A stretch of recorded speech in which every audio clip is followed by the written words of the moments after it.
Fork in the road between thriving and starving artists is where I'm at. I really like your work. I can't eat lights. I need new heights. Just want to make a... So I think I've finally got my text lined up for the page for Water Deer. It's always very hard to fit all of the text in, making sure there's enough room around the page, but I think it works. So W is for Water Deer.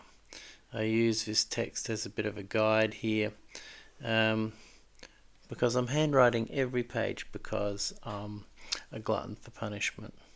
So I wanted to do, there was a few videos I wanted to do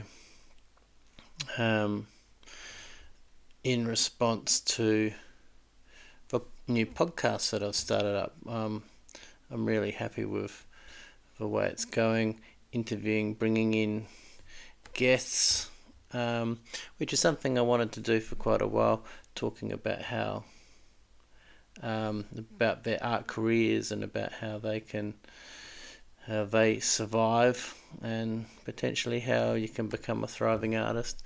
And so I want to do this thing where I have, like, for each podcast there's one major takeaway.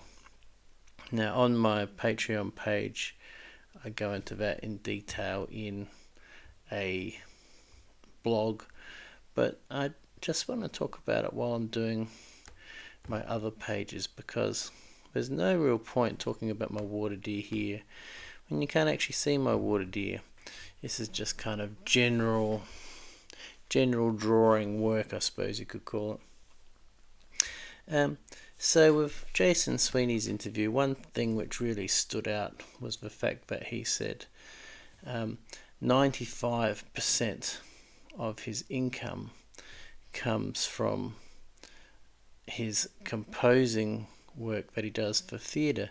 Now Jason Sweeney is a musician. He has been in the industry for 35 years and he survives as a musician.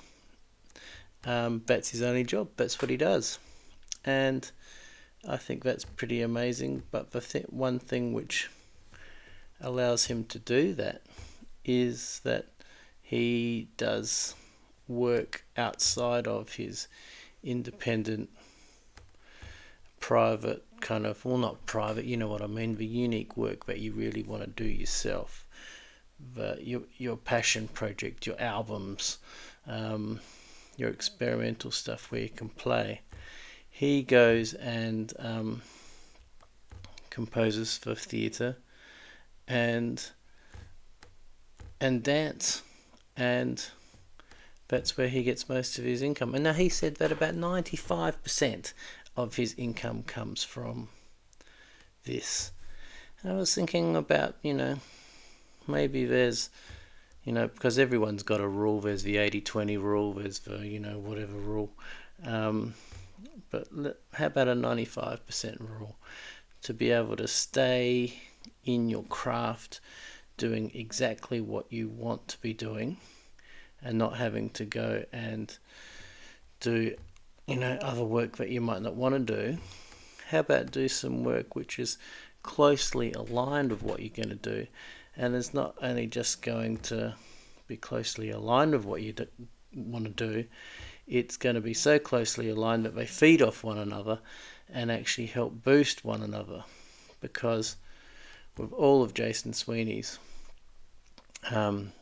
solo work as a musician, the people who hire him as a composer for theatre and dance know the kind of music that he makes, and so that kind of music leads them to ask for music from his repertoire of sounds and creations that he has. And so one thing feeds the other, and then he can also, some of the work that he's done in theatre and dance is turned into professional recordings. So the 95% thing doesn't have to be do a bunch of commissions that you don't really want to do. It can be doing things which are actually work in line with the creative work that you want to do. And you might be asking, what is the 95% thing that I can do in my art which people will pay me for, which will be my number one revenue stream? Well, oftentimes the answer is there already in your comments section, or when you're selling art to people. People will usually let you know when there's something that they might want, or something where there's a need for something. So with my kids' book stuff, quite often I find when people find out that I illustrate kids' books, they say, "Oh, I've got a kids' book that I want to do." And I say, "Well, that's nice." so did I. And that's what I did. But I think for a lot of people, I don't know whether people are initially asking me whether they want me to draw their book, and often times their initial question might be around the thing of, can I illustrate their kids' book for them? And yes, possibly I can, but if it's in line with what I want to do and also my style, there's no point me doing a Snuggle Pot and Cuddle Pie kids book, because in watercolors, and I just couldn't do it because that's not my style. But by putting my style out there, people know what my style is. So in that case, if people actually do want to commission me for work, they already know what my style is, they know what to expect. And I think for me as an artist as well, one thing is to not go, I really need to pay the rent this month, and I will do this style which is completely outside of my kind of genre of art, and for the sake of making a few bucks, because it's not going to feed what you do. It doesn't work with your style, and it has the potential to make you end up disliking the career which you're trying to set up as, the career you love, to doing the work you love. You don't want to end up hating doing the work you love. That's about the worst result you could have. So the commission work you take on does have to support the work that you already do, if you are going to take on commission work. But the other flip side of people asking me to illustrate their kids' books is that the whole idea of self-publishing or publishing a book is extremely daunting. And I've often said to a lot of people, let me know when you're self-publishing, you got any questions, blah blah blah, I can help you out. And that is my goal. At present, I haven't actually self-published a kids' book. Elijah and Crumpet have self-published the 2 kids' books that I've illustrated. But I will be very soon illustrating my own kids' book, The Uncommon Animals of the Alphabet, which I'm doing right now. And when I have published the book myself, I know how to do it, I know how it's done, I know how to do it on Ingram Spark, I know how to do it on Amazon, I know how to do it on all the platforms,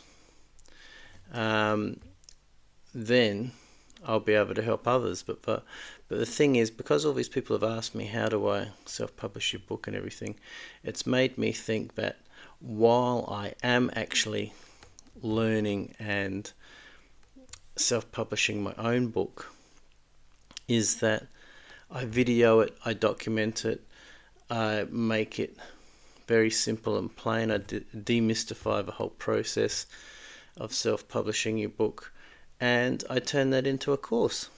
And so when people ask me, it's just like a frequently asked questions page on your website.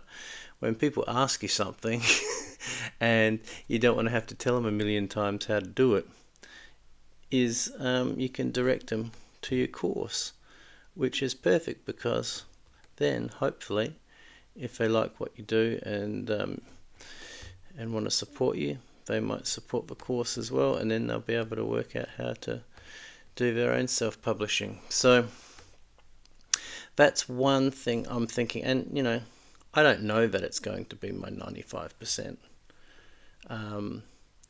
but hopefully when I've finished my first published kids book, which has been written and illustrated by me, hopefully that will become a 95%.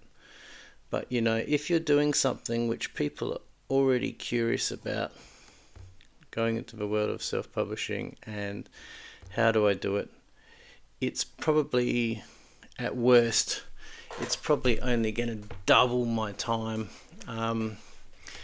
doing it by actually documenting it and turning it into a course.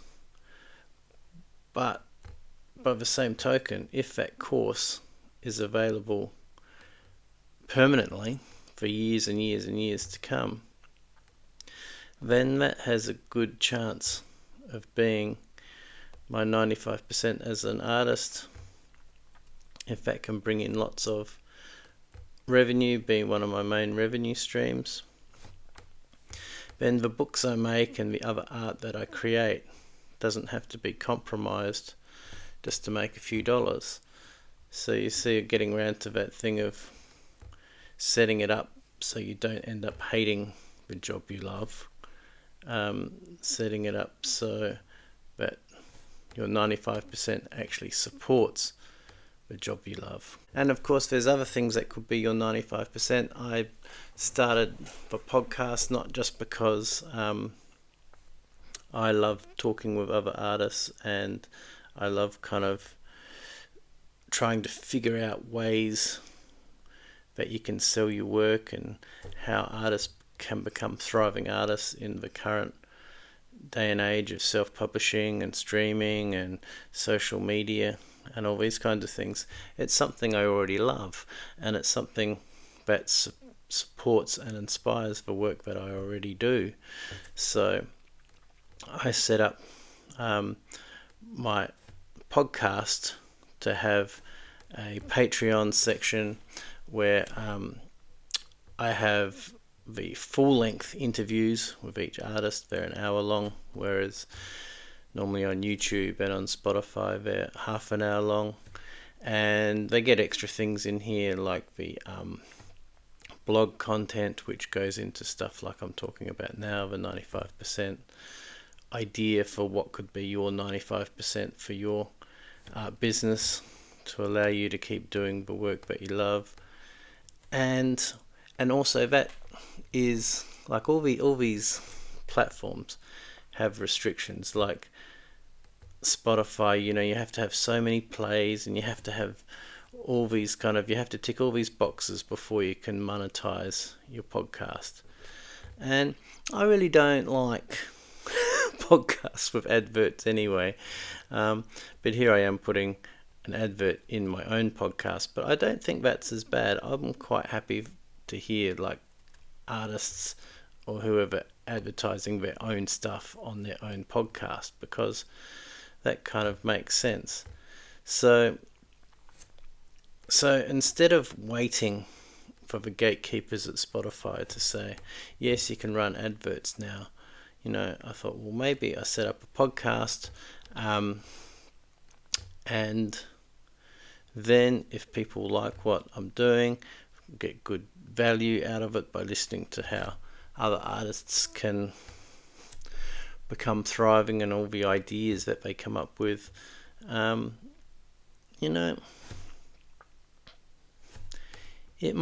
might be my 95% as well. Who knows? And there are also other courses, because I don't have a drawing course because I don't consider myself a highly skilled illustrator. However, if you do have great technical skills as an illustrator, why not do a one-time thing where you set aside a month, say, where you go, okay, I'm going to create a course about how to draw in my style, how to illustrate kids' books, how to pen and ink illustrations for beginners, all these kinds of things that you could do. It seems like quite a few people who run courses, that is a large percentage of the income, because also teaching as well, you can be an art teacher and teach in actual schools, but this is also an option as well. You can do it online. You don't have to be teaching in schools. I mean, how many artists out there are actually teaching? So it's a good way where you don't have to go in and teach every day. You teach once and you leave it. So kind of figure out a hole in the market for what you can teach as an artist, and set that up as a passive thing. And if that can be 95% of your income and allow you the time to do the work that you love, your personal work, well, then that's a perfect setup. So what to avoid with the 95% rule for artists is avoid taking on commissions just for the sake of making money, because quite frankly you'd be better off making coffees, because you'll go in the creative death spiral and you'll just end up hating what you're doing, and that's not really where you want to be. And also you need to charge enough for those things like commissions and things like this. A great idea I was thinking about for commission work is like charge people what it would cost you to hire someone else to do exactly the same work, and that way you get a pretty fair indication of what you should be charging. And depending on what you're doing, with artists it's quite personal stuff, so it might be something which requires you to, paying you as an artist to do something.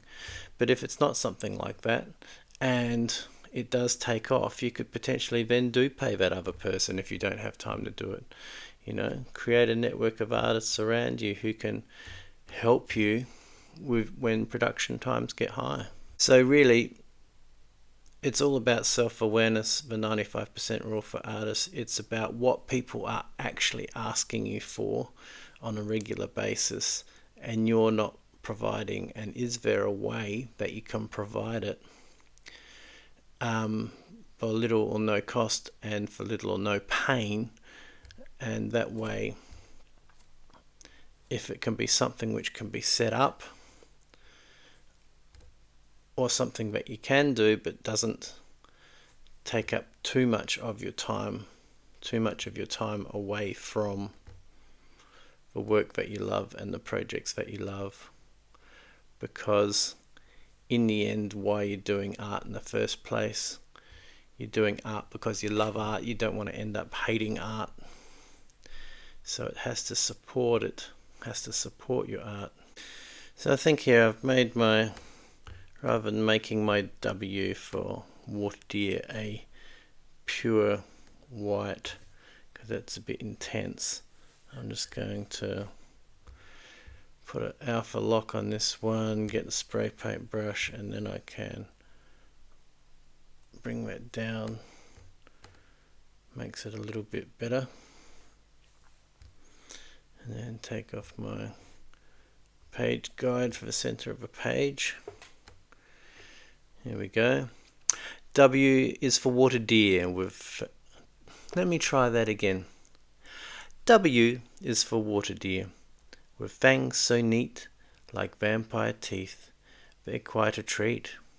I need to get my rhymes right. W is for water deer, with fangs so neat. W is for water deer, with fangs so neat, like vampire teeth. W is for water deer, with fangs so neat, Like vampires' teeth, they're quite a treat. But fear not, their herbivores don't flee, munching on reeds and grasses, happy as can be. Their cries can be heard, haunting in the night, echoing through wetlands with spooky delight.